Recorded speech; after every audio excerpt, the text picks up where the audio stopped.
A paz, Senhor, meus irmãos, estaremos estudando a lição 13 da Revista dos Adultos. O título da lição é As Promessas de Deus são infalíveis. O tema do trimestre foi As Promessas de Deus. Confie e vive as bênçãos do Senhor, porque fiel é o que prometeu. Lição comentada pelo pastor Elinaldo Renovato. Estamos concluindo então o trimestre, também o ano 2024, estudando esse tema maravilhoso sobre as promessas de Deus. E hoje concluiremos com a lição As Promessas de Deus são infalíveis, corroborando tudo aquilo que estudamos durante o trimestre, falando sobre todas as promessas que a Bíblia nos registra, o que Deus nos promete. Aleluia. Vimos também as condições para que recebamos essas promessas, que as promessas é de Deus, então se é de Deus, fiel é aquele que prometeu. Vimos promessas para Israel, para a igreja. Vimos a relação que há entre a promessa e a obediência. Falamos sobre a promessa de salvação, promessa de cura divina, promessa de um coração novo, promessa de paz, promessas para pais e filhos, promessa de proteção divina, promessa de provisão. Na última lição falamos sobre a promessa de vida abundante. E hoje, corroborando tudo aquilo que estudamos, ratificando tudo aquilo que vimos durante o trimestre, falaremos que são infalíveis essas promessas, pela própria natureza do nosso Deus. Não há nele nem mudança, nem sombra de variação. Ele não muda e a sua palavra, ela permanece para sempre. Passa os céus e a terra, mas a palavra, ela permanece. Texto áureo: Deus não é homem para que minta, nem filho do homem para que se arrependa. Porventura direi a ele e não o faria, ou falaria e não confirmaria. Números 23, 19. A verdade prática: as promessas de Deus são infalíveis, porque Deus e sua palavra sempre cumpre um propósito. Como diz lá em Isaías, a palavra de Deus não volta vazia. Ela vai e cumpre aquele propósito para o qual, aleluia, Deus a proferiu. Louvado seja o nome do Senhor. O texto bíblico se encontra em Salmos 102, 25 a 27 e 2 Pedro capítulo 3, versículos 8 a 13. Salmo 102. Desde a antiguidade fundaste a terra, e os céus são obras das tuas mãos. Eles perecerão, mas tu permanecerás. Todos eles, como uma veste, envelhecerão. Como roupa os mudarás, e ficarão mudados. Mas tu és o mesmo, e os teus anos nunca terão fim. 2 Pedro 3. Mas, amados, não ignoreis uma coisa. Um dia para o Senhor é como 1000 anos, e 1000 anos como um dia. O Senhor não retarda a sua promessa, ainda que alguns a tenham por tardia, mas é longânimo para convosco, não querendo que alguns se percam, senão que todos venham a arrepender-se. Mas o dia do Senhor virá como ladrão de noite, no qual os céus passarão com grande estrondo, e os elementos ardendo se desfarão, e a terra e as obras que nela há se queimarão. Havendo, pois, de perecer todas essas coisas, que pessoas vos convencerem em santo trato e piedade, aguardando e apressando-vos para a vinda do dia de Deus, em que os céus em fogo se desfarão e os elementos ardendo se fundirão. Mas nós, segundo a sua promessa, aguardamos novos céus e nova terra em que habita a justiça. Graças a Deus. E os objetivos da lição são apresentar a doutrina bíblica da infalibilidade de Deus, explicar o aparente paradoxo a respeito de Deus não mente nem se arrepende e afirmar que as promessas de Deus são infalíveis. Então, estudaremos durante os tópicos da lição e extrairemos estes objetivos. A introdução da lição diz: a Bíblia revela atributos exclusivos de Deus, sua onipotência, onipresença, onisciência, e, o que enfatizaremos nessa lição, sua imutabilidade. Por isso, ele não falha em suas santas promessas, tanto no Antigo quanto no Novo Testamento. A infalibilidade de Deus em suas promessas é um tema de grande valor que fortalece a nossa vida espiritual e aprofunda o nosso relacionamento com Ele. Então, Ele é fiel, Ele é verdadeiro, Ele não muda. Louvado seja o nome do Senhor. Há uma passagem na Bíblia que diz que não tinha por quem jurar, fazendo ali as promessas a Abraão, ele jurou por si mesmo. Louvado seja o nome do Senhor. Ou seja, é uma característica, é um atributo dele, esta imutabilidade. Glórias a Deus. Veremos na lição, né, qual é essa contradição que alguns dizem em relação ao versículo que diz que ele não se arrepende. Glórias a Deus. Em outro versículo diz que ele se arrependeu de ter feito homem. Mas estudaremos, né, qual é realmente o significado desses versículos. Aleluia. Mas já sabemos e já podemos partir desse princípio, que ele não muda. Deus é infalível, primeiro tópico, a infalibilidade de Deus. O Salmo 102 revela a autoridade de Deus, exemplificada pelo seu governo sobre a criação. Contudo, o salmista faz o contraste entre Deus e a sua criação. O que há na criação, um dia passará. Né? Como vemos também no texto aqui de Pedro. Né? Pedro relata ali de forma sucinta alguns acontecimentos finais e principalmente mostrando que a terra vai passar. E nós aguardamos novos céus, nova terra. Porém, o nosso Deus é o mesmo de ontem, de hoje, eternamente. É Ele que permanecerá eternamente, é Ele que faz todas essas coisas. O que há na criação, um dia passará, envelhecerá e mudará, mas o Criador não muda. Ele permanece para sempre. A imutabilidade de Deus revela que Ele é infalível. Por isso que na Bíblia não há uma só referência que mostre que Deus falhou em seus planos, palavras e promessas. Ele é o absoluto, infalível e imutável. Então a Bíblia deixa-nos bem claro, né? Revela esse Deus que é o Criador. Aleluia. Mas não está sujeito à criatura. A criatura vai passar, muda, né? Aleluia. Ele faz novo, mas ele é imutável e por ser imutável também ele é infalível. Não há nada que ele prometeu, que ele falou, que ele decretou que não há de se cumprir. Né? Operando Deus, quem impedirá? Então, verdadeiramente, podemos então confiar em suas promessas. Como temos estudado no trimestre, muitos confiam, né, em falsos profetas, falsas profecias, as quais Deus, né, não mandou o profeta falar. E acabam se frustrando, né? Não faz prova de Deus, não examina a Escritura para ver se aquela profecia realmente se enquadra, né? Passam pelo crivo da palavra de Deus e depois se frustra e acaba ficando com raiva de Deus. Mas quando nós nos firmamos na palavra, nas suas promessas, aí sim nós podemos confiar, nós podemos esperar, porque o que ele promete, ele cumpre. Louvado seja Deus. Uma promessa infalível, segundo subtópico. Em 2 Pedro 3, vemos que o apóstolo Pedro tem o propósito de responder à igreja a respeito da suposta demora do retorno do Senhor Jesus. Ele explica que o tempo de Deus é diferente do nosso, pois ele é o Criador e nós somos as criaturas. Né? Como ele diz, um dia para o Senhor é como 1000 anos. Glórias a Deus. E na resposta que Pedro dá aqui à igreja, né, ele fala de vários assuntos, vários temas referentes, né, aos dias derradeiros. Então aqui ele não está dizendo que tudo vai acontecer instantaneamente. Pelo contrário, ele já está dizendo que o tempo de Deus é diferente. Mas ele está falando aqui da volta de Cristo, está falando do juízo, né? O dia do Senhor. Está falando também do juízo final, quando Deus vai, aleluia, renovar toda a criação. Né? Nós aguardamos novo céu e nova terra, como Pedro disse, né? Mas tudo que está aí vai passar. Louvado seja o nome do Senhor. O motivo de o Senhor ainda não retornar para nos buscar nada tem a ver com alguma falha em sua promessa, mas por sua longanimidade e bondade, pois não deseja que o ser humano se perca, versículo 9, né?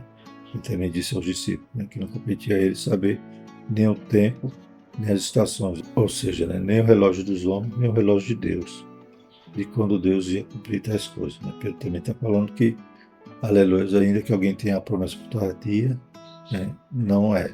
Isso não é real, porque se Jesus ainda não voltou, é porque ele é longânimo, esperando alguns ainda que iam de se salvar. Então, o tempo, o relógio de Deus, só Ele conhece. Louvado seja o nome do Senhor. Nem o dia, nem a hora a gente sabe. Então, Deus não falhou. Deus nem atrasa, nem adianta. Ele chega no tempo certo. Ele é paciente, mas haverá um momento em que o Senhor voltará, surpreenderá a muito e transformará todas as coisas. Versículos 10 a 13. A promessa de sua vinda é infalível. Glórias a Deus. Então, esse texto vai tratar de vários temas de forma resumida, mas não quer dizer que vai acontecer tudo em um dia só. Ele está tratando do arrebatamento, da volta de Cristo, está tratando do juízo, está tratando também do final de todas as coisas, né, e início de uma nova era, de novo céu e nova terra. Terceiro subtópico, a palavra infalível de Deus. Ao longo da Bíblia, vemos que Deus cumpre suas promessas conforme lemos em Reis. Bendito seja o Senhor que deu repouso ao seu povo de Israel, segundo tudo que disse. Nenhuma só palavra caiu de todas as suas boas palavras, que falou pelo ministério de Moisés, seu servo. Este texto confirma a infalibilidade de Deus em cumprir suas preciosas promessas. Ele não esquece nenhuma delas, porque é zeloso para cumprir o que prometeu. Jeremias 1:12.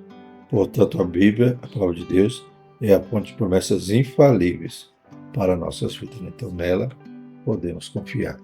Aleluia. Nenhuma só palavra, aleluia, se perdeu daquilo que Deus prometeu no ministério de Moisés, ou seja, no Pentateuco, todas as promessas, que Deus fez a Abraão, Isaac, Jacó, tudo se cumpriu cabalmente, aleluia.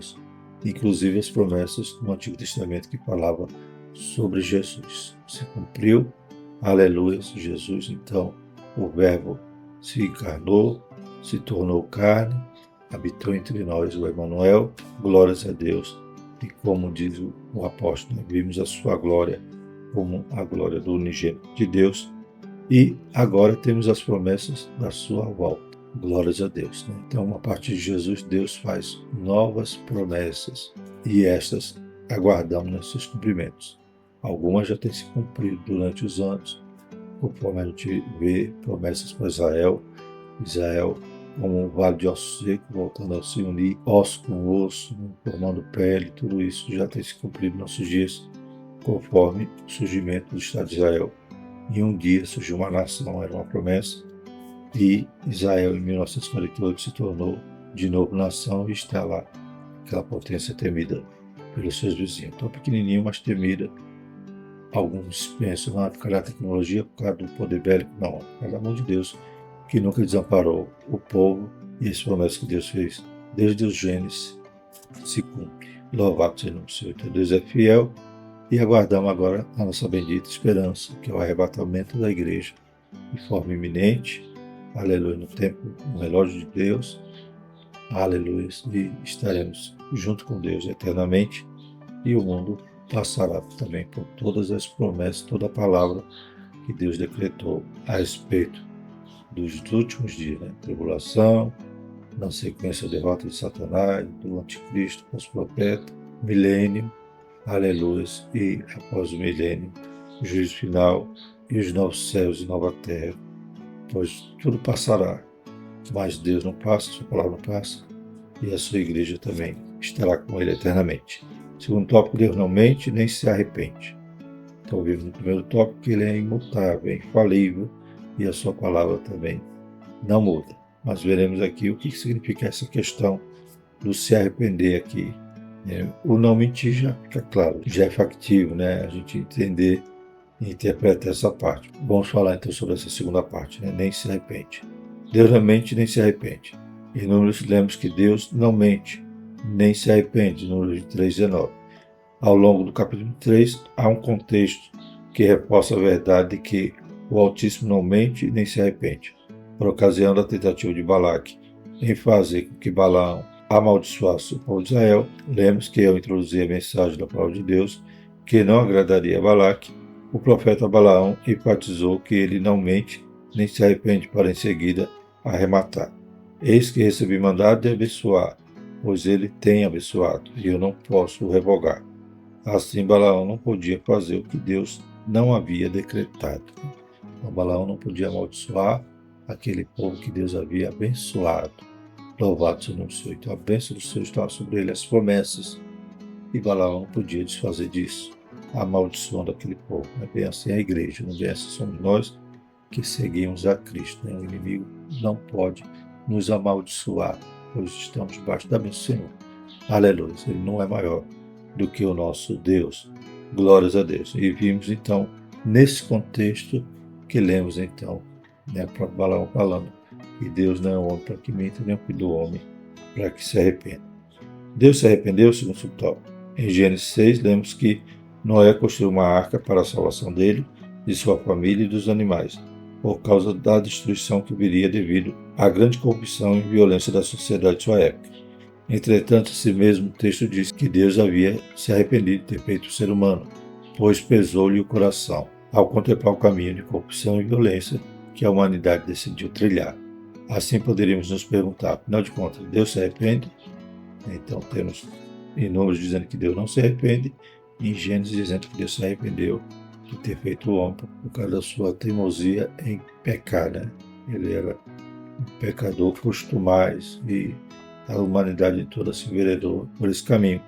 Então Deus se entristece, Deus se arrepende de ter feito o homem, mas vamos entender qual é o significado de cada palavra no sentido exato, conforme aqui o terceiro subtópico, uma aparente contradição.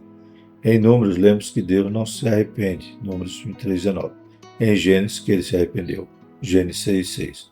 Contudo, em Gênesis 6, o arrependimento nada tem a ver com algo que ele tenha feito de errado ou alterado um plano original, mas sim com o que a humanidade fez com o plano e o propósito que o Senhor havia delineado para ela desde sempre. Juntamente com a expressão arrependimento, a expressão pesou-lhe em seu coração traz a conotação humana aplicada a Deus, para reforçar a ideia do quanto ele se entristeceu com a escolha que o ser humano fez. Na teologia damos o nome a esse fenômeno, presente na escritura, de antropopatismo, ou seja, a forma que o autor sagrado usa para atribuir característica humana a Deus no sentido de que a mensagem fosse mais bem compreendida pelo leitor do texto sagrado. Em Gênesis 6, a falha não estava em Deus, mas no ser humano. O arrependimento de Deus não era em relação ao seu plano criador, mas o ato rebelde do ser humano.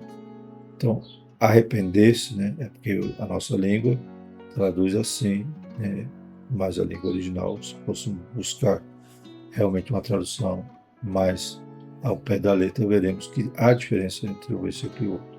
Por quê? Arrepender-se, a gente entende que é alguém que fez alguma coisa errada e está arrependido por ter feito errado, né? Como a questão do pecado.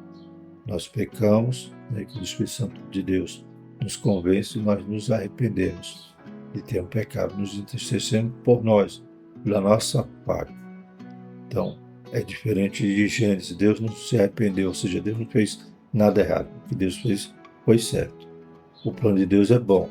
O problema é o homem que desvirtuou o plano de Deus, saiu do caminho que Deus traçou. Então, em Gênesis 6 é como se Deus estivesse triste, né? O próprio contexto vai dizer, pesou-lhe o coração. Né? Conforme a lição, essa figura de linguagem, né, se refere a esse antropopatismo. Né? Então, o escritor, né, atribui característica humana a Deus para que nós possamos conhecê-lo melhor, entender aquele sentimento que Deus está tendo.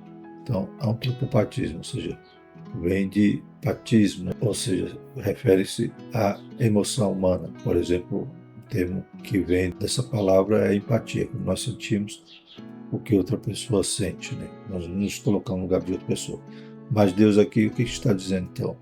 Que Deus se entristeceu, né? Se for ver na tradução do hebraico, é como se Deus tivesse dado um suspiro, né?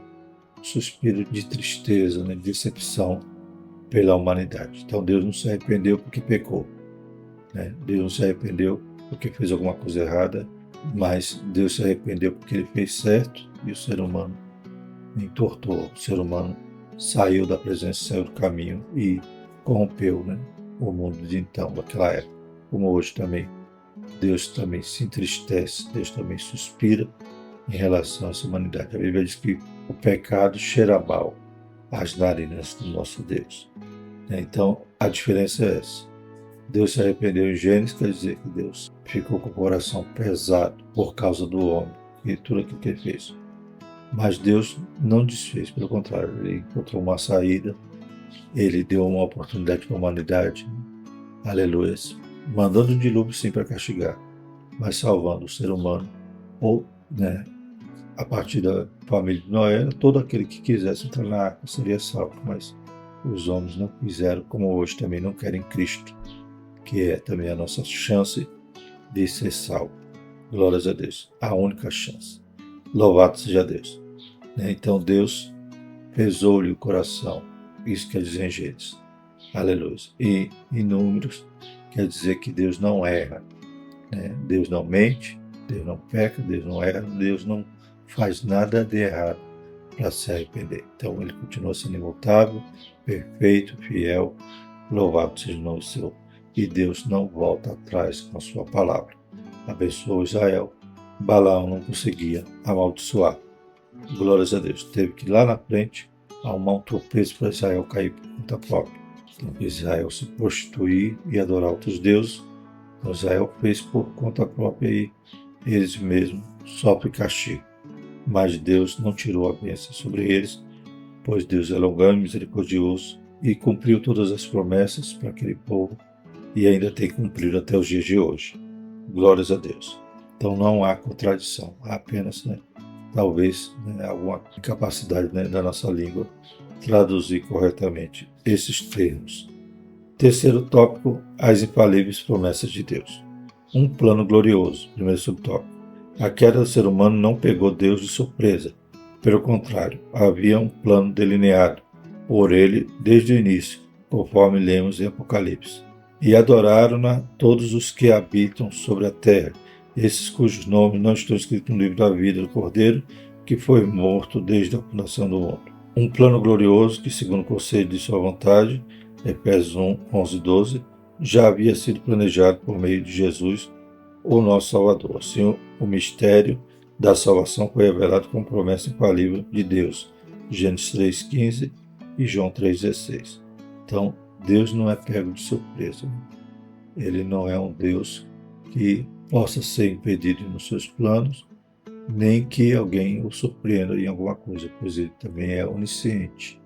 Então, antes do homem cair, Deus já havia planejado, aleluia, um Salvador, um meio para o homem voltar-se, se reconciliar com Deus.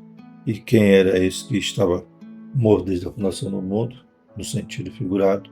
Era Jesus. Não quer dizer que o Cordeiro já tinha sido sacrificado antes da fundação do mundo, mas Deus já havia planejado, decretado a solução ao nosso pecado. Glórias a Deus. Então, aqueles, como diz Apocalipse, que não estão escritos no livro da vida do Cordeiro, que foi morto desde a fundação do mundo, ou seja, aqueles que não aceitaram a salvação, estarão lá adorando a besta naqueles dias. E em outros versículos vai mostrar que Deus já havia também que esse plano é, aleluia, antes da fundação do mundo, antes do homem cair. Segundo subtópico, a eternidade. Juntamente com o seu plano de salvação, Deus promete a vida eterna. Isso mostra que não fomos criados para a queda, para a rebelião contra Deus e, consequentemente, a finitude. Fomos criados para eternamente andar e viver na presença de Deus.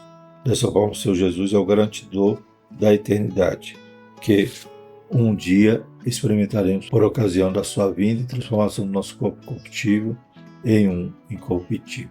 Glórias a Deus, Então, Deus criou o homem para ser eterno. Havia ali a condição de eternidade no jardim.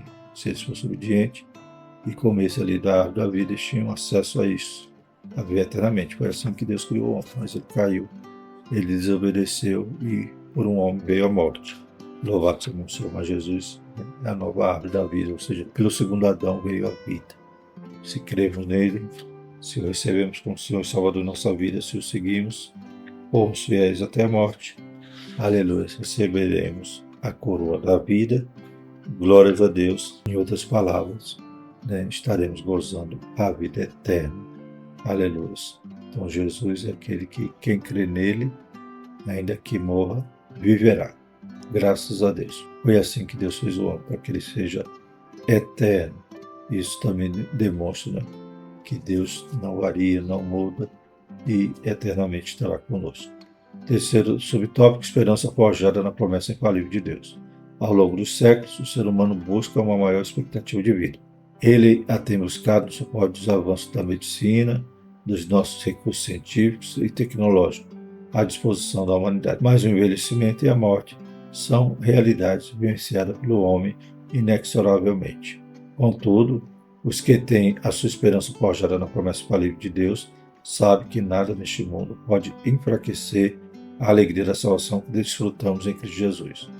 Compreendemos que a vida é um dom de Deus, Romanos 6, 23, e que por isso, de maneira grata e alegre, tomamos a caminhada com Deus até chegar o dia em que o conheceremos como Ele nos conhece.